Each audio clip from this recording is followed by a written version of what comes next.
Bom dia, povo abençoado aí do YouTube. Sejam todos bem-vindos aí ao canal. Aos novos inscritos aqui, eu quero desejar aqui felicidade plena e que vocês possam crescer na graça e no conhecimento, baseado dentro do livro histórico, o livro mais vendido no mundo inteiro, e que muitas pessoas ainda não conseguem compreender a história desse livro.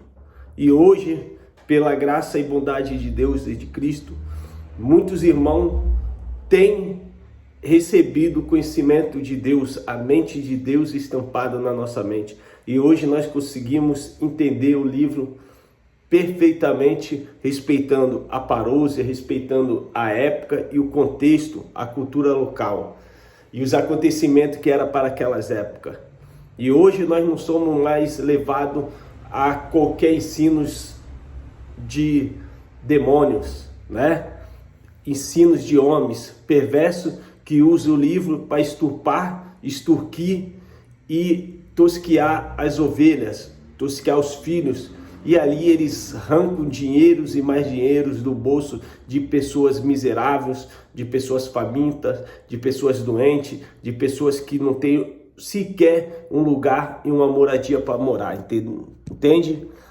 Hoje nós vamos estar aqui lendo o dia que Deus converteu Paulo, que Deus converteu Saulo, aquele homem que era judeu, fariseu, fazia parte do sacerdócio, e esse matava aqueles que estavam pregando a ressurreição do amado, a ressurreição daquele que tinha morrido, ressuscitado, deixado o túmulo vazio e a nossa vida cheia da sua presença, da sua glória, da sua felicidade, da sua alegria nos nossos corações. E hoje nós vamos estar aqui falando desse homem, tá bom? Quem era esse homem? E hoje nós vamos estar entrando aqui em uma conversa aqui para que o povo possa compreender melhor ali a transformação que Deus fez com Saulo, tá bom? Olha só, capítulo 22 de Atos dos Apóstolos, Lucas narrando a história desse homem. E é maravilhoso a gente estar refletindo um pouco na história do convertimento desse homem aqui, tá bom, meu irmão? Ó, homens, irmãos e pai, ouve agora a minha defesa perante vós. Porque no momento aqui dessa fala de Paulo, dessa narrativa de Lucas narrando a história dos acontecimentos de Paulo, o povo judeu, o povo do sacerdócio, né, os escribas, os fariseus, ali os sacerdotes, eles estavam perseguindo a Paulo porque eles queriam Paulo para poder matar Paulo. Eles queriam de uma forma ou de outra exterminar com Paulo e dizimar Paulo da face da terra. Então aqui Paulo já estava na mão de Roma, ele estava protegido. E aí nós vamos estar lendo agora. E quando ouviram falar-lhes em línguas hebraicas, maior silêncio guardaram.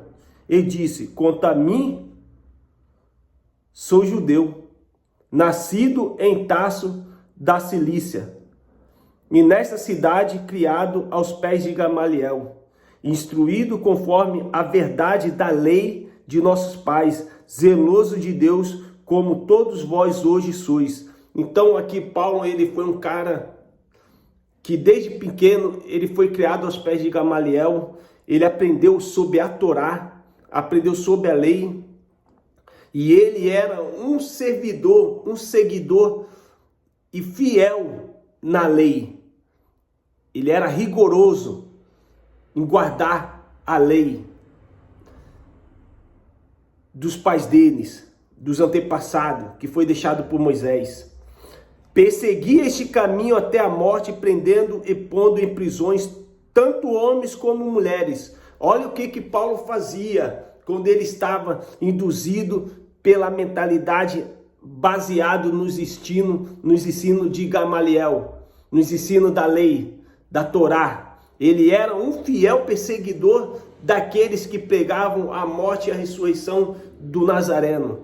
Ele perseguia jovens, ele perseguia criança, a morte, pondo prisões tanto homens como mulheres, como também o sumo sacerdote me é testemunha, e todo o conselho dos anciões, e recebendo deste carta para os irmãos, fui a Damasco para trazer amarrados para Jerusalém aqueles que ali estivessem, a fim de que fossem castigados.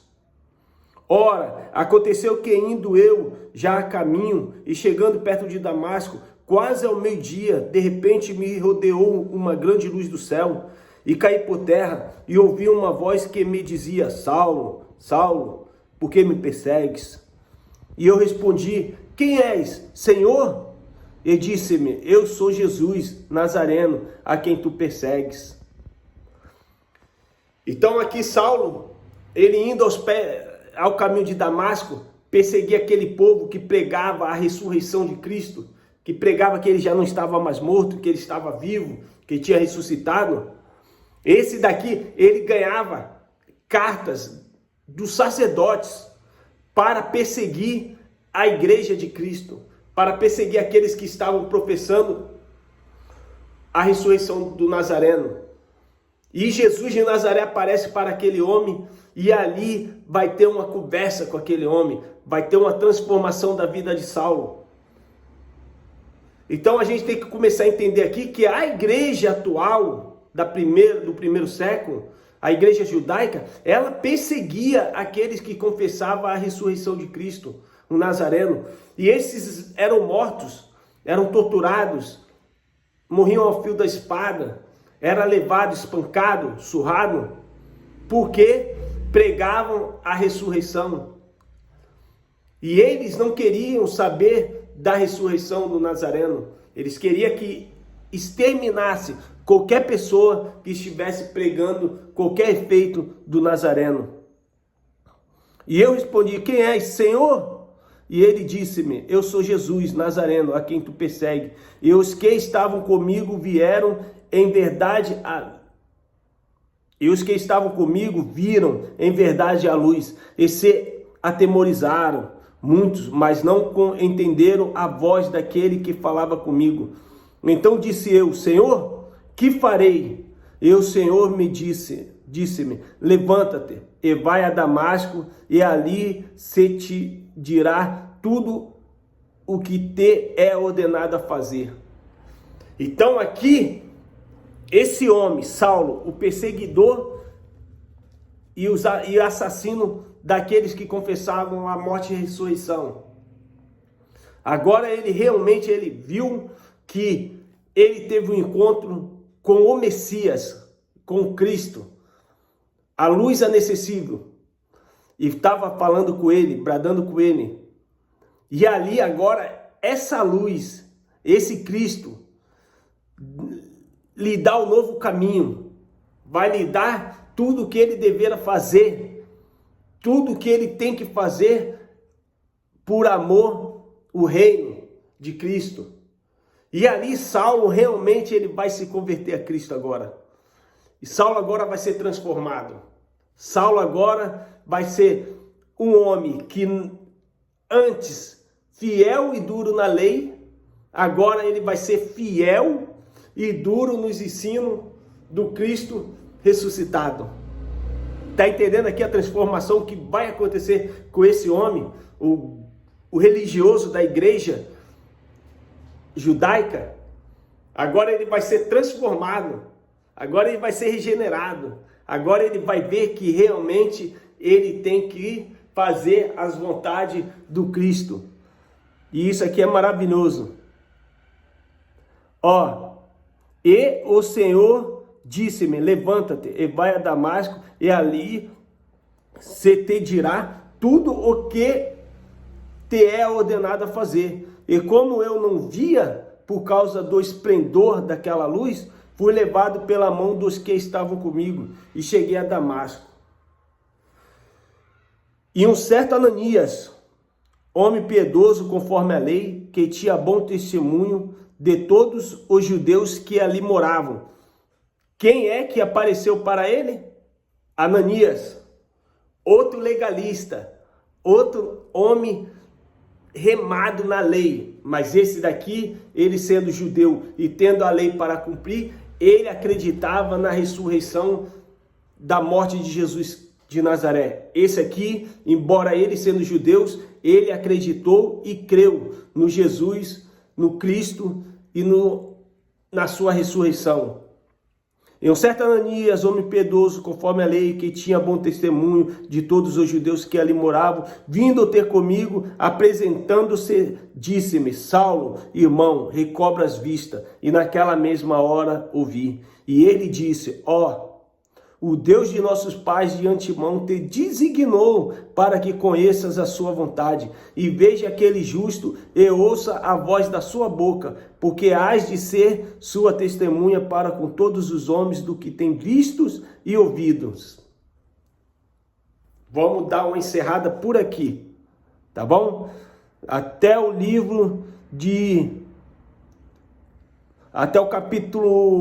versículo 15 do capítulo 22. E agora vamos estar entendendo aqui a plenitude da consumação de Saulo.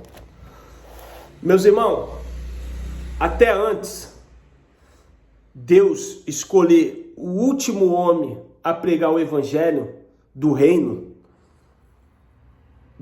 do mundo espiritual, dos acontecimentos,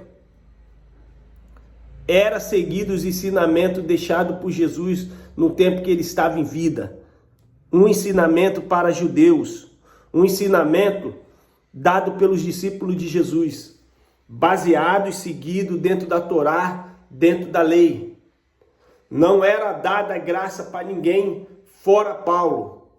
Paulo aqui agora ele está ouvindo da boca de Cristo, do ressurreto, as novidades de vida, a transformação, os acontecimentos e o peso da cruz.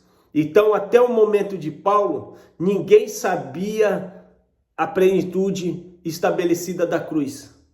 Até o momento que Saulo ser transformado e mudado seu nome agora para Paulo, e ele começar a pregar as boas novidades do céu, ninguém sabia de fato o que verdadeiramente foi a crucificação de Jesus de Nazaré. Ninguém. Então, embora os discípulos tinham que pregar o evangelho, tinha que falar que Jesus tinha ressuscitado, que Jesus estava vivo, que Jesus agora, ele era o fruto do Espírito ali, não sabiam de fato a graça de Deus estabelecida, estampada na vida da humanidade, aonde não há diferença de grego, judeu, simples, gentil, bárbaros, não há mais diferença. Todos nós somos filhos de Deus. Todos nós estamos no reino transportados para o Filho do seu amor. Nós fomos teleportados para o reino de Deus. Como? No hábito espiritual, meu irmão. E eles sabiam disso? Os discípulos de Jesus sabiam pregar sobre a consumação da cruz? Não, era deixado ainda o segmento que estavam em Jesus de Nazaré, o vivo, o terreno, o véu. Tá entendendo, meu irmão?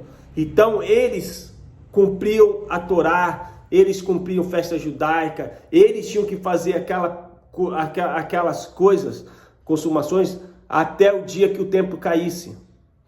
Eles tinham que perseverar na lei até o fim. Os judeus tinham que perseverar na lei. Então foi confiado a Pedro o evangelho da circuncisão, o evangelho para os judeus. Entendeu? E foi confiado agora a Paulo o evangelho da incircuncisão, o evangelho levado aos gentios. E nós, sendo gentil, nós não podemos intervir com nada da lei. Nós não podemos cumprir nada da lei.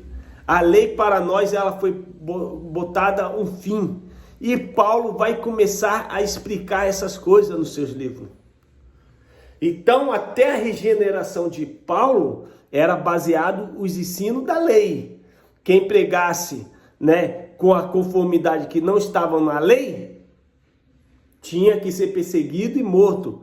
Como eles não creram em Jesus de Nazaré, e eles que entregaram Jesus para o gentil matar, porque Roma que crucifica, os judeus perseguem Jesus, dá a sentença de morte, mas quem executou a morte não foi os judeus, foi o gentil, o povo gentil. Tá entendendo, meu irmão? Todos nós tivemos participação da morte de Jesus de Nazaré. Todos nós, que eu digo em aspas, o povo daquela época, né? Nós não tivemos participação na sua consumação da sua morte, mas os primeiros gentios, os romanos, que colocaram Jesus naquela cruz, naquele madeiro, chicotearam, né? Espancaram Jesus ali, foi os gentios, induzido pelos judeus, entendeu? Então, tanto judeus como gentil, todos fomos participantes daquela morte. E aquela morte, no ato do momento, ninguém sabia o efeito e o poder da sua morte na cruz. Ninguém sabia dizer, de fato, o que representava a morte daquele homem na cruz. Ninguém sabia. Então Deus tem que trazer o último pregador. Jesus escolhe Saulo, um homem criado aos pés de Gamaliel, judeus de judeus, hebreus de hebreus, considerado até mesmo fariseu, e agora regenerado, transformado, e agora ele tem a obrigação de trazer o evangelho da graça de Deus. E o evangelho da graça de Deus, ele começa a explicar. Então, na lei, o povo se batizava porque eles tinham que se arrepender dos pecados dele. Paulo agora traz, não sabe vós que todos fomos batizados na sua morte? Com ele morremos e com ele também ressuscitamos? Tu tá entendendo, meu irmão? Que agora a lição vai ser diferente. Ao livro dos Hebreus, Paulo fala, não segue mais imposição de mão na cabeça das pessoas. Não segue mais os rudimentos do batismo. Não fale mais que o seu irmão vai para o inferno, porque tu não sabe o que Cristo já realizou no madeiro. Tu tá entendendo? Que agora Paulo, aos livros das suas epístolas, ele vai começar a trazer o que foi dado a ele pela luz acessível, que nem ele podia ver. E agora ele está recebendo instruções por revelações. E agora ele está guiando o povo na justiça e na verdade de Deus. E o próprio Cristo, em João 16, já falava que ia mandar o homem que ia falar a verdade. Que ia falar essas verdades para nós. Mas por que hoje a igreja ela não consegue entender isso daqui perfeitamente? Porque a igreja atual, ela mistura o livro todo. Ela não separa as coisas dos judeus, as coisas do gentil. Evangelho dos judeus, evangelho do gentil. Quem é cristão e quem estava na religião. Eles não sabem explicar isso. E aí fica difícil de nós entender o livro. Mas quando nós começamos a entender, fazer separação e de fato compreender que Deus mandou um homem para trazer as verdades dele para nós, o povo gentil. E aí esse homem começa a explicar a consumação da cruz de Cristo. Na sua cruz, os judeus foram perdoados dos pecados deles, porque eles viviam transgredindo a lei dada por Deus. Então eles transgrediam e eles eram pecadores. Deus teve que remover a lei implantada na cruz para que aquele povo fosse justificado.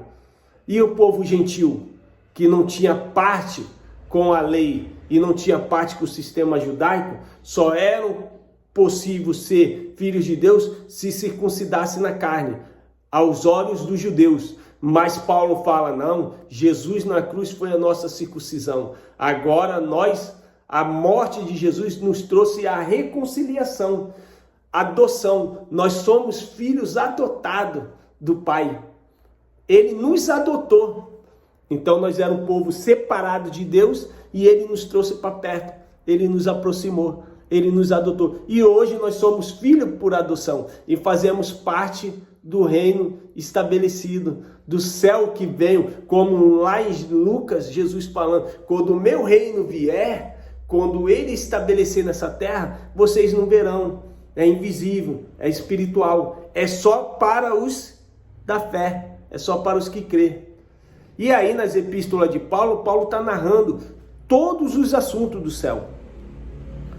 Embora ele fala da vinda de Jesus, mas a vinda de Jesus não era a vinda para os filhos. A vinda para os filhos é que ele veio em espírito e fez em nós a sua morada.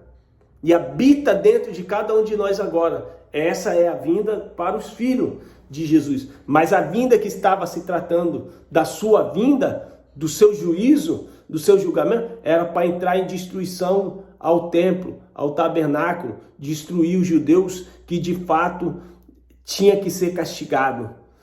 Porque Jesus pregou várias e várias vezes para os judeus, os sacerdotes: para vocês eu requererei vingança desta geração perversa que mataram desde o justo Abel até Zacarias em sacrifício do altar. E quem é que fazia isso? Os judeus, da mesma forma que fez com Cristo também, da mesma forma que fizeram com João Batista, da mesma forma que fizeram com vários profetas. Eles matavam, e eles também matavam o Filho de Deus, entregando para o gentio matar e crucificar naquela cruz. Ali foi dada a sentença ali pelos judeus. Então Deus requereria vingança daquela geração perversa. E aquela geração perversa, ela teve o seu fim. No ano 70 o tempo caiu. No ano 70, 1.100.000 de judeus mortos, escrito pelo livro de Flávio Josefo, a Guerra dos Judeus, entre Roma e os judeus. Então a gente começa a ter ali o conhecimento da história. Embora o livro só conte para o futuro, mas o nosso futuro aqui não era o futuro deles, porque o nosso futuro aqui, nós olhando para o passado, o templo já caiu, mas olhando do tempo deles para o futuro, o templo ainda estava de pé e aquela cidade permanecia da mesma forma que ela estava. Então tinha que vir a sua destruição, e no ano 70 aconteceu tudo isso. Vou deixar essa mensagem para vocês, que vocês reflitam nessa manhã. Chegou cliente, eu vou trabalhar. Fica todos com Deus. Todos os canais sejam bem-vindos. Sinta-se abraçado, amado, protegido. O Pai está cuidando de cada um de nós. Boa semana, uma semana cheia de luz. Fui!